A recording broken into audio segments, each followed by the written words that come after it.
اقوام متحدہ میں ایک تاریخی فیصلہ ہوا۔ 142 ممالک نے فلسطین کو آزاد ملک کے طور پر تسلیم کرنے اور 2 ریاستی حل کی حمایت کی۔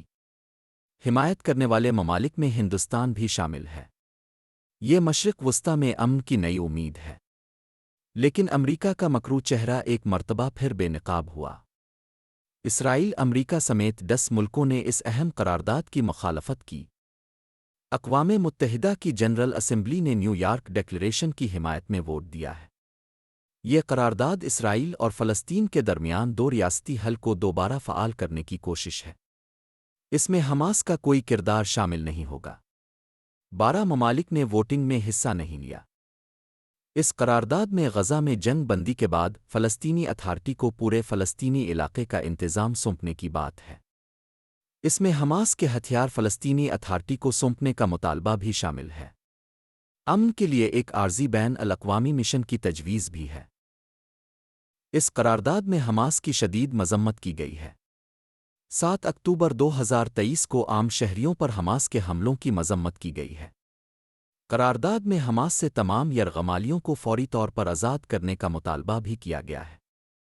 یہ قرارداد فرانس اور سعودی عرب نے پیش کی تھی، جس نے اسرائیل کی اس تنقید کا جواب دیا کہ اقوام متحدہ نے 7 اکتوبر کے حملوں کی مذمت نہیں کی۔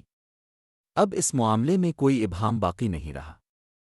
اس اعلامیے کی عرب لیگ پہلے ہی توثیق کر چکی ہے۔ جولائی میں 17 رکن ممالک نے اس پر دستخط کیے تھے، جن میں کئی عرب ممالک بھی شامل ہیں۔ یہ حماس کو غزہ کے مستقبل سے مکمل طور پر الگ کرنے کی کوشش ہے۔ یہ ووٹنگ اقوام متحدہ کے آئندہ اجلاس سے قبل ہوئی ہے۔ 22 ستمبر کو ریاض اور پیرس کی مشترکہ میزبانی میں نیو یارک میں یہ اجلاس منعقد ہوگا۔ فرانسیسی صدر ایمانوئل میکرون نے اس اجلاس میں باضابطہ طور پر فلسطینی ریاست کو تسلیم کرنے کا اعلان کیا ہے۔ کئی دیگر عالمی رہنماؤں نے بھی فلسطینی ریاست کو تسلیم کرنے کا ارادہ ظاہر کیا ہے۔ یہ اقدامات اسرائیل پر غزہ میں جنگ ختم کرنے کے لیے دباؤ بڑھانے کی کوشش سمجھے جا رہے ہیں۔ اقوام متحدہ کے 193 رکن ممالک میں سے تقریباً 3/4 فلسطینی ریاست کو تسلیم کر چکے ہیں۔ تاہم اسرائیلی وزیر اعظم نیتن یاہو نے اپنا شدت پسندانہ و اڑیل رویہ برقرار رکھا ہوا ہے۔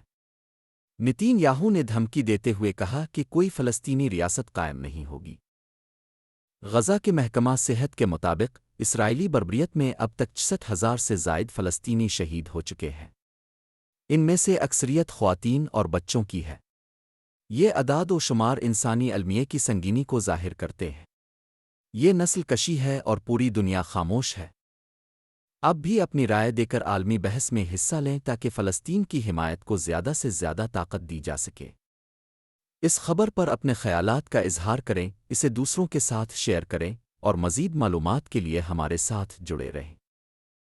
اس طرح کے ویڈیوز کے لیے دکن فائلز چینل کو سبسکرائب کریں۔ Urdu news portal Deccan files کا مشاہدہ کریں۔